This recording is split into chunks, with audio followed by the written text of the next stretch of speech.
Hello, hello, hello. It's Pastor David here with our financial update. It's been a couple of weeks, and so I want to get into how we're doing with our stewardship. So let me share this screen with you, our financial report. And what you'll see across the top, this is the report that we give to our finance team, and we also give to our leadership council. Leadership council is the umbrella board that makes the decisions of leadership in this family. And this is what they see. This is the March report through the end of March. We've just begun May, and it takes a couple of weeks to get all that together. So this is through the first quarter of the year. And what you'll see in this summary report is a breakdown in income and revenue, expenses, and the total. So across the top is the revenue, year-to-date actual versus year-to-date budget. And you'll see pledge and unpledged. That is our offering plate. That's what we receive an offering from worship. It could be at actual worship. It could be online through the week towards worship. And then other revenues is our other ministries, like our preschools, like Anua, like Foundry, these different ministries that get income in to support those ministries as well. And so what you're going to see is we're about 1.7% behind out of almost $1.5 million, 1.7%, a little bit under our revenue, which is fantastic.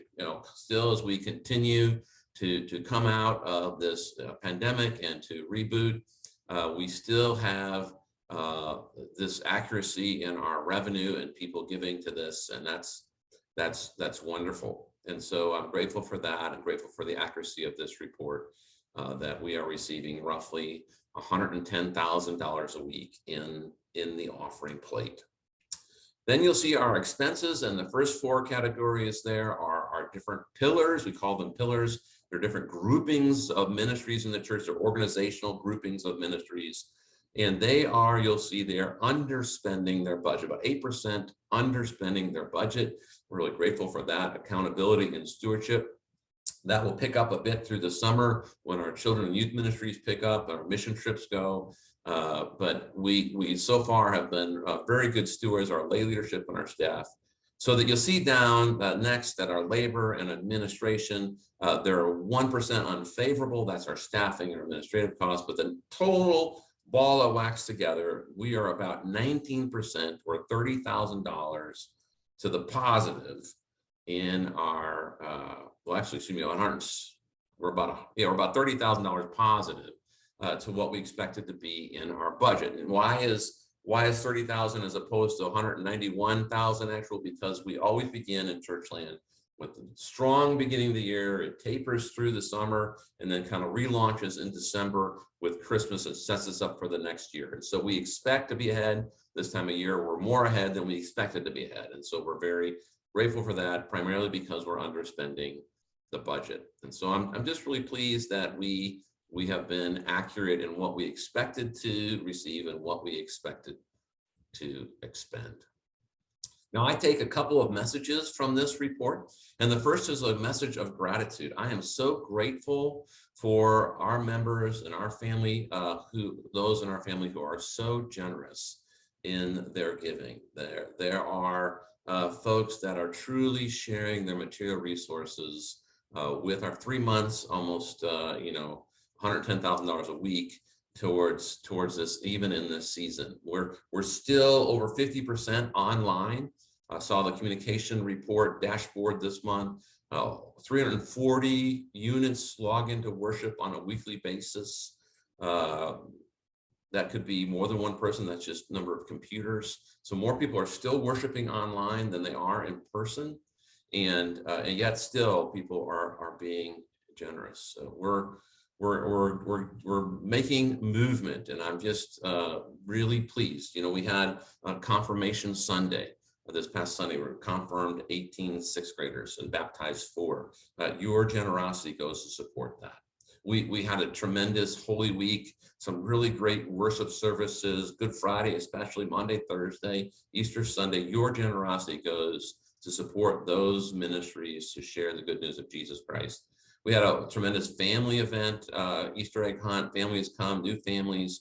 Your generosity goes to support the children's ministry.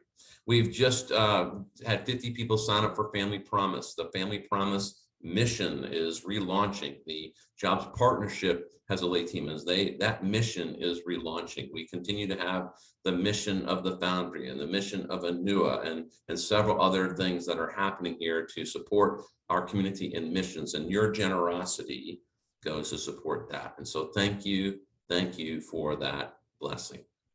Second, I take this report as a sign of hope that they're even in this season where we are growing into what God has called us to be, that there are folks who are very much committed to helping us move forward. And I see growth in visitors. I see growth in our ministries every week. I see growth in the relaunching of our missions. We have our children's pastor is here, our youth pastor is here.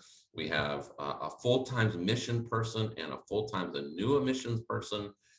We have relaunching of not the missions I've just mentioned to you, and as well as Killarney Elementary, which we're working with. We've got several mission trips to ASP and to Seoul, the youth mission trip happening this summer. And so there's just a lot that is coming into bloom.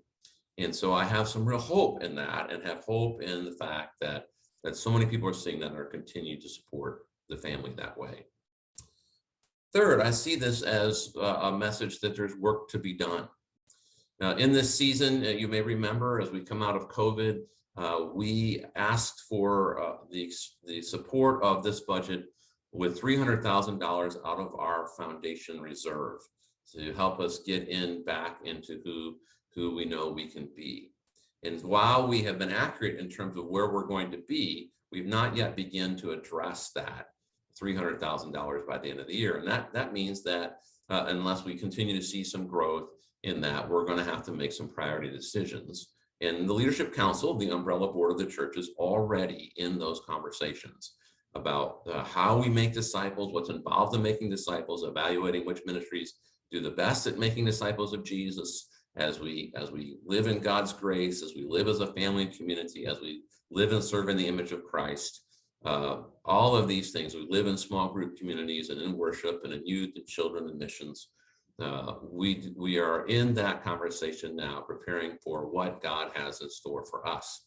And so what I ask of you out of that last message is that you ask, if you have a question of where things are at or what's happening, that you please ask. Not just take the word on the street, or don't just assume, but that you would find out, just pull us aside and say, what's going on? Because we'd like to know, and we'd love to tell you about all the great things that we're seeing in-house. There's a quarterly newsletter coming out in 2 weeks. We do every quarter. That will include a lot of information, particularly several pages on the missions of the church and all that's happening with that.